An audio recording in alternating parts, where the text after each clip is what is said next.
네, F15 QA 작업 시작합니다. 먼저 타이거 아이포드가 필요합니다. 타이거 아이포드는 아카데미 F15 람 키트에서 가져왔습니다.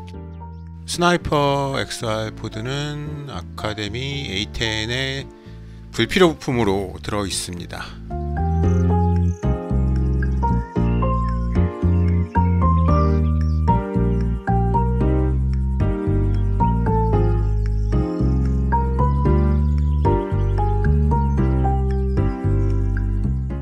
투명 부품이 상태가 썩 좋지 못해서 폴리싱이 좀 필요했습니다.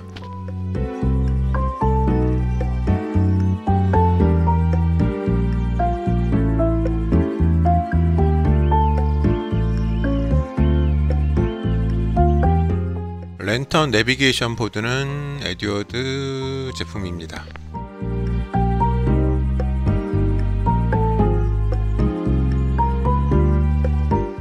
그런데 여기에 캐스팅 불량으로 큰 기포가 하나 있어서 플라스틱 봉으로 기포를 막아주고 면을 샌딩해 줬습니다.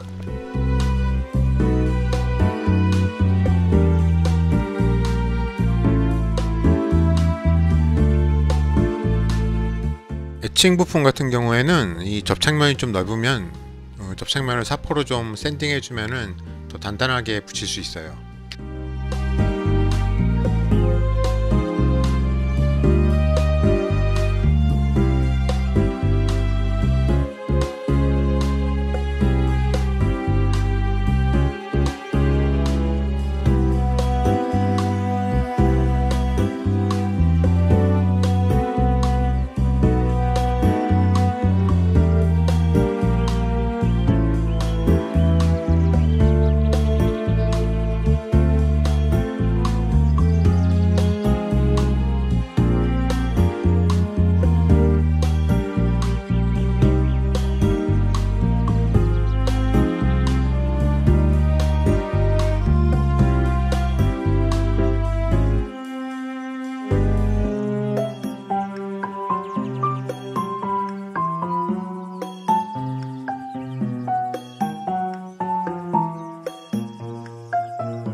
아카데미 타이거 아이포드가 뒷부분이 좀 길이가 짧습니다. 그래서 플라스틱 판으로 길이를 좀 연장을 해주고 에폭시 퍼티로 표면을 마감했습니다.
신형 파일런이 컴포멀 탱크에 장착이 되는데요.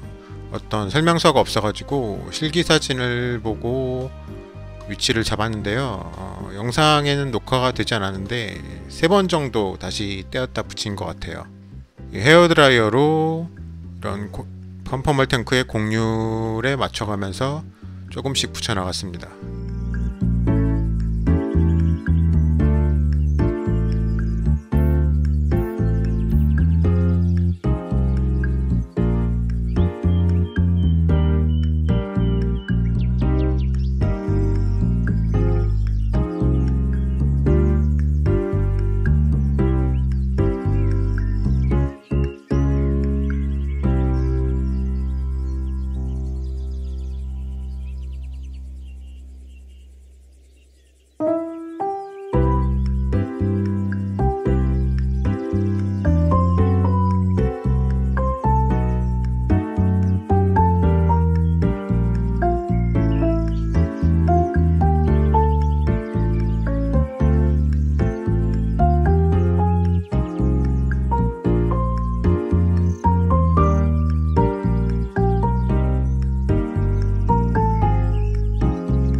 진한 회색이 아카데미 F15의 CFT 하단 파일런이고 연한 회색이 레벨킷의 CFT 하단 파일런입니다. 레벨킷에 좀 큰 문제가 있는데 스웨이 브레이스 3군데 간격이 다 제각각이라서 GBU54를 3발을 마운팅 할 수가 없어요. 예, 첫 번째 GBU54랑 두 번째 GBU54를 붙여보면은 간섭이 생깁니다. 이게 좀 어이가 없는 부분인데, 그래서 이거를 그대로 사용할 수가 없을 것 같아서 저 같은 경우는 아카데미 파일런을 사용하기로 하고, 아카데미 파일런은 스웨이 브레이스 간격은 일정하지만 전체 길이가 조금 짧아요. 그래서 중간에 디테일 없는 부분을 커팅해서 전체 길이를 조금 늘려줬습니다.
이렇게 서로 다른 브랜드의 무장들을 사용할 때는 이게 그 접착 위치 같은 게 좀 잘 안 맞거든요, 서로. 그래서 도색하기 전에 먼저 이렇게 핀 같은 걸로 접착 위치를 정확히 잡아줘야지 나중에 좀 덜 힘들어집니다.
주익 파일런에는 저 부분이 정확히 뭔지는 모르겠는데 어떤 배출구 같은 디테일이 있는 것 같아요.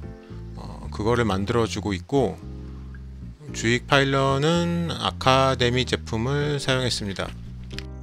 주익 파일런의 디테일이 아카데미 키트가 전체적으로 조금 더 샤프하고 낮긴 한데, 그 파일런 뒤쪽으로 동체와 결합되는 부분의 디테일이 레벨 키트가 조금 더 정확해서 레벨 키트의 파일런에서 그 부분만 따와서 저렇게 이식을 해줬어요.